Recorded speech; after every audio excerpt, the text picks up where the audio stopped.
The Truth of Yeti, Myth or Reality?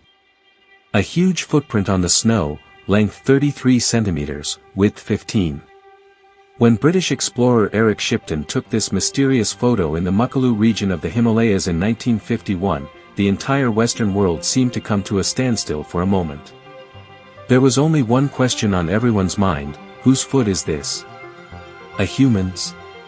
Or that of some unknown monster hiding deep in the Himalayas? In today's video, we will walk the path of that mystery, which has intertwined human curiosity and fear for centuries. The name Yeti conjures up images of dense fog, bone-chilling cold, and a vague picture of a hairy, gigantic creature in the Himalayas. The local Sherpas call it Mete, Migo, or Kiang Admi. In the Western world, it is known as the abominable snowman or the fearsome snowman. But the real question is, does it truly exist, or is it trapped in the bindings of stories and legends passed down through the ages? Let's dive into the depths of this chilling mystery. The story of names and folklore Yeti. In Tibetan language, this word literally means rock bear or snowman. But to the locals of the Himalayas, especially the Sherpas, the Yeti is not just an animal, it seems to be a living presence of the mountains, a guardian. They believe that if the Yeti sees someone once, then there is no escape from sudden storms, snow, or rocky assaults. This belief gives rise to a strange blend of fear and reverence. In some regions of Bhutan, the Yeti is called Zobran, which means man-eater. Some even worship it as the god of hunters. In ancient times, those who believed in the magic of blood carefully hid Yeti's fur or bones like treasures, thinking it would bring them power. In simple terms, the Yeti was not merely a legend, it became a symbol of a living fear and supernatural belief in their daily lives.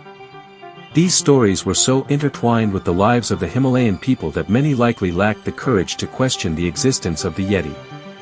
The first sighting and the beginning of delusions. The first stirrings of the Yeti's existence in the Western world began in 1832.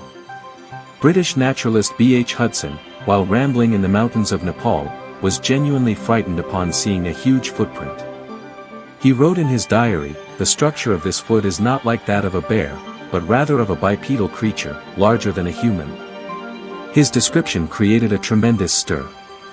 Then, in 1921, a British expedition team led by Colonel Howard Berry found a similar footprint on the Tibet border, nearly 12 inches long. They followed the track with rifles for quite a distance but ultimately found no animal or person. Interestingly, members of Berry's team later admitted that they probably mistook the Himalayan brown bear's paw print for that of the Yeti. But by then, what could be done? The story of this mysterious snowman had already spread worldwide, planting a new seed of fear in people's minds. What do you think? Did they truly make a mistake, or is there something hidden that we still do not know? What the picture did, the birth of a craze in 1951, that famous photo by Eric Shipton, with which our story began, seemed to elevate the Yeti to a new dimension. His team found a colossal footprint in the glacier of Mount Makalu. Shipton cleverly placed a ruler next to the print for a photograph, making the enormity of the impression clear, that 33-centimeter print.